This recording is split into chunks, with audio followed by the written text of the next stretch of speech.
I never thought the day would come when I'd find my stolen car, parked in plain sight, just a few houses away.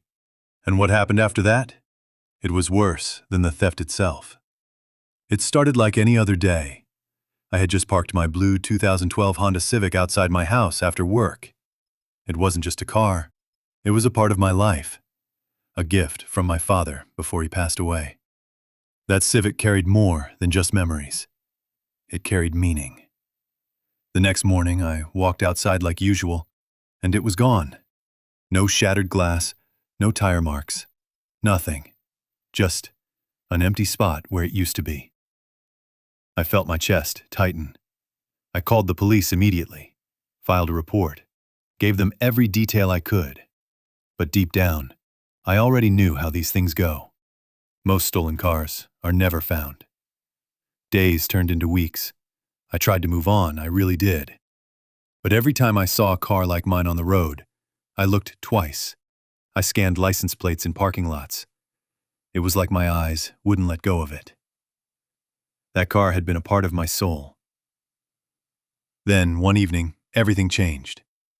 I was walking my dog around the block, just trying to clear my head. It was getting dark, and that's when I saw it.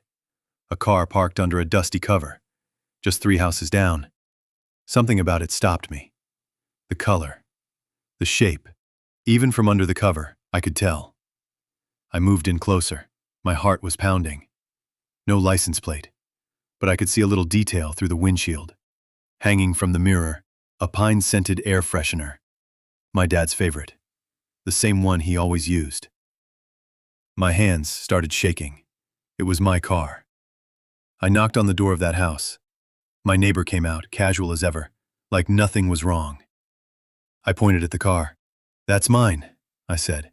"It was stolen weeks ago." He laughed. Actually laughed. And said, "Nah, man. I bought that on Facebook Marketplace. Got the paperwork and all."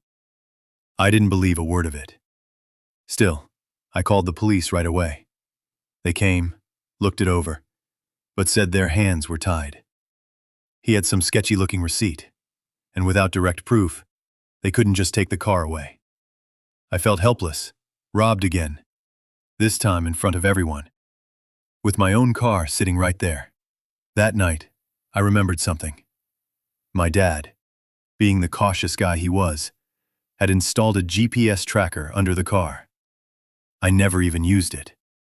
But now, it might be the one thing that could save me. I logged into the app. My jaw dropped. The last ping? It stopped exactly at that house. And then I remembered the dashcam, one of those that uploads to the cloud. I sent everything to the police. 2 days later, they came back, this time with a warrant. They searched his garage, and it wasn't just my car. There were parts from multiple stolen vehicles inside. Turns out, my friendly neighbor was running a low-level chop shop out of his home. He was arrested on the spot. When I finally got my car back, it was scratched, dirty, and yet it felt like a part of me returned. I stood in front of it, just breathing, whispered to myself, "You came home." This experience taught me more than I expected. Trust your instincts. Even the quietest neighbors can hide secrets. And never underestimate small things, like an old GPS tracker or a pine air freshener. Sometimes, those small things can bring you back what matters most. So tell me, what would you do if you found your stolen car in your neighbor's driveway? Drop your thoughts in the comments below. And if you've been through something like this, I want to hear your story. This is Jerry 2.0, bringing you stories that hit home. I'll see you in the next one.